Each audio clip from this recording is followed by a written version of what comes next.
Okay, since I did the Alveus Sanctuary in my last video, I wanted to keep going with that theme of animal rescues slash YouTubers I like. This time it's a painting about the urban rescue ranch and the guy behind it, Uncle Ben. No, not the same one as the one on the rice packets. This sanctuary is actually also located in Texas, although it's only half sanctuary and half wildlife rehabilitation. If it was cool watching Maya from Alveus reach her goals, it's even more exciting seeing this guy reach his goals. I found him before I found Alveus, and I remember watching him when he first mentioned wanting to really start a wildlife rehab, and over time the channel showed him getting his permits and hours in different animal care, and getting the proper enclosures for things like hawks and other kinds of birds of prey. I think he's also a smaller operation, and does a lot of the work himself. I remember it being a pretty big deal when they got their first volunteer. He also has some pretty iconic animals, but the most iconic is a rhea named Kevin. Rheas are like the South American version of ostriches and emus. They're all in the same family. It's why I didn't pick Stompy the emu in the last painting, because I wanted to save that kind of creature design for this one. I made it into a cockatrice, but honestly, it just makes him look even more like a dinosaur. Rhea are also special because they're remarkable fathers, which isn't very common in the animal kingdom. And even more uncommon, they actually are the sole parent to their clutches of eggs. The male mates with multiple females, and all the females lay the eggs in his nest, and then he rears them all himself. Usually it's the other way around in nature, with the male buggering off after the deed is done. It's why in this photo, I made it male and gave it chicks, and it's why I keep saying him, is because this is supposed to be a Papa Rhea. It sounds like an abbreviation of Papa's Pizzeria. And it's also notable in the case of Kevin, who is otherwise extremely aggressive. Whenever Ben would enter his enclosure, he would charge and hiss and bite and even draw blood. I remember all the different things that he tried over time to protect himself, including a riot shield once. But the only time the Rhea would calm down and allow people anywhere near him was when he entered quote-unquote pancake mode and was sitting like a flat little bird lump on his nest. Kevin is also probably one of the more normal names of the animals there, as they're mostly nicknames inspired by comments or current pop culture.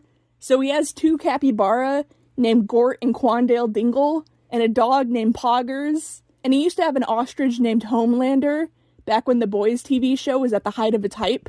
The guy who runs it also reminds me a lot of my brother, not only because they both have like the exact same hair and face, but because Uncle Ben is also one of the most openly Christian YouTubers I've seen.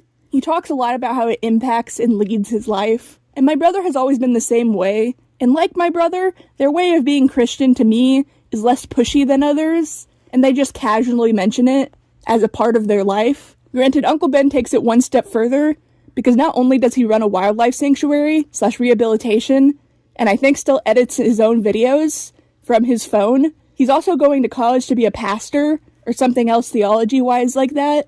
And it was just really refreshing to see someone able to be openly Christian, but still be respectful about it. Enough that I've seen plenty of comments from atheists that say they don't mind him bringing up his beliefs at all, because they are just such a part of this guy's life. And he isn't really ever putting anyone else down, just thanking the Lord for his luck and victories, and sometimes asking for prayers. Being a wildlife rehabilitator opposed to just a sanctuary, I think is tougher on his mental state, because he often has to take breaks.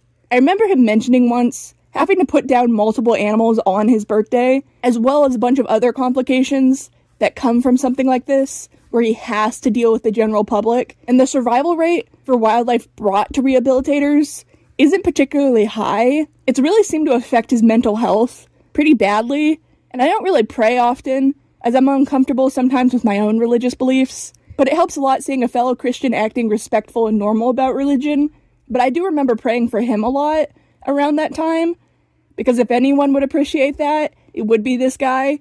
But yeah, he's been through so much, and while he's had his lows, he's also had his highs. Like a while ago, they bought an even bigger property down the road from their current rehab place to soft-release all kinds of animals, like coyotes and other native wildlife. And this whole operation first started in pretty rough condition. I remember finding some of the earliest videos on his channel, and he used to live on a bus, since the actual houses around him on that property were basically crack houses, and not exactly in the best condition. But over time, this place that many people would just bulldoze and give up on became a place pretty valuable to the community, since wildlife rehabbers are actually pretty important, being a version of animal control you can call, that's more focused on helping the animals recover rather than having to euthanize them. In fact, I remember him clashing with animal control in his area a few times before because of that. And he's been traveling to other countries, I think Indonesia, to do some conservation work there. And yeah, it's just cool to see how far he's come. Although I think he's gotten into more controversy than Alveus, who seem overall more professional. For better or for worse, this guy is very laid back and sometimes takes certain jokes too far, but in that way he also reminds me of my brother, saying the most wild and out-of-pocket things just to see how I will react. But I know he doesn't actually mean any of the brain-dead stuff he says. He's just being silly. It just doesn't always land.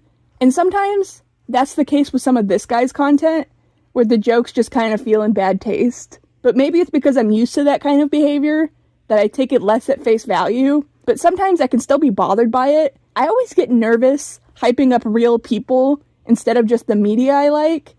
I've been burned so many times by YouTubers turning out to be evil people. As a kid, I used to be obsessed with Sky Does Minecraft, and he turned out pretty bad. So hopefully these videos about YouTubers I do don't come back to bite me, because I may need to take down the paintings at that point because they might make me uncomfortable. But I like to think it's more about the animals and seeing how far the rescue has come and whatnot that has ultimately made me want to do this painting, because this particular YouTuber introduced me to things like Rhea, which have become one of my favorite animals. So aside from its inspiration being of a YouTuber I like, it's mostly just a painting of one of my favorite animals as a mythical creature. But yeah, this painting is almost done. Luckily, these bigger canvases just barely fit on this top area here, but it looks nice next to the other painting from the other sanctuary/YouTuber I like.